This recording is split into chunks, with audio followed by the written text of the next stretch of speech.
Sir கடலூர்ல பரவாயில்ல மர்ம காய்ச்சல் போயிட்டு இருக்கு சார், அதை பத்தி கொஞ்சம் சொல்லுங்க சார்.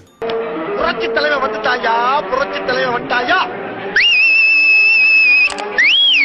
மர்ம காய்ச்சல்லாம் எதுவும் கிடையாது. இன்ஃப்ளூயன்ஸா ஏ பி அது மூலியமா பார்த்தீங்கன்னா இந்த ரெய்னி சீசனுக்கு முன்னாடி குழந்தைங்களுக்கு எல்லாருக்கும் பரவிட்டு இருக்கு, பெரியவங்களுக்கும் பரவிட்டு இருக்கு.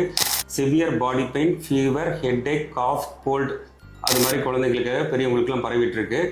இந்த டைமில் வந்து நீங்கள் எல்லாருமே கேர்ஃபுல்லாக இருக்கணும். கூட்டமான இடத்துக்கு குழந்தைங்களை கூட்டு போகக்கூடாது. சளி இருமல் குழந்தைங்களை பழக விடக்கூடாது. மேக்ஸிமம் பெட் ரெஸ்ட் எடுத்தால் கொஞ்சம் பெட்டராக இருக்கும். இப்போ ஃப்ளூ காய்ச்சல் அஃபெக்ட் ஆகிடுச்சுன்னா என்ன சார் பண்ணணும்?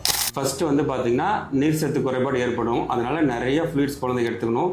சாத்துக்குடி ஜூஸ், மாதுளை ஜூஸ், ஆப்பிள் ஜூஸ், தண்ணி, பால், இளநீர் நிறைய கொடுக்கணும். நல்லா பெட் ரெஸ்ட் எடுக்கணும். டிவி ஃபோன் பார்க்கக்கூடாது. முடியாது நீ கல்லாட்டாடங்க, நான் ஒத்துக்க மாட்டேன். ஃப்ளூயிட்ஸு ஸ்லீப் ரொம்ப முக்கியம். ப்ளஸ் கூட பெயினுக்கு பேராசிட்டமால் மருந்து, இருமல் சளி இருந்துச்சுன்னா இருமல் சளி மருந்து எடுத்துக்கோங்க. ஃபீவர் 2 days மேலே ஆயிடுச்சுன்னா கண்டிப்பாக குழந்தை நல மருத்துவரை போய் சந்திங்க. இதை தவிர்க்க ஏதாவது தடுப்பூசி உண்டுங்களா சார்? கண்டிப்பாக இருக்குங்க. ஃப்ளூ வேக்சின்ஸ் ஒன்று அவைலபிள் இருக்குங்க. 6 மாதத்துலேருந்து 60 வயசு உள்ளவங்க, வயசானவங்க எல்லாருமே போட்டுக்கலாம். மோஸ்ட்லி அஃபெக்டட் சில்ட்ரன்ஸ் பார்த்தீங்கன்னா 6 monthsலேருந்து 6 years உள்ள குழந்தைகள் கண்டிப்பாக போட்டுங்க. வருஷத்துக்கு ஒரு தாட்டி போட்டால் போதுமானது. 60 வயசுக்கு மேலே சுகர் பிபி இருக்கவங்களும் கண்டிப்பாக போட்டுக்கலாம்.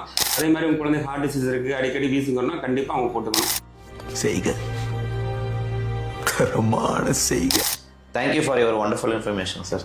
தேங்க்யூ ஜெயந்த். நெக்ஸ்ட் வீடியோவில் பார்க்கலாம்.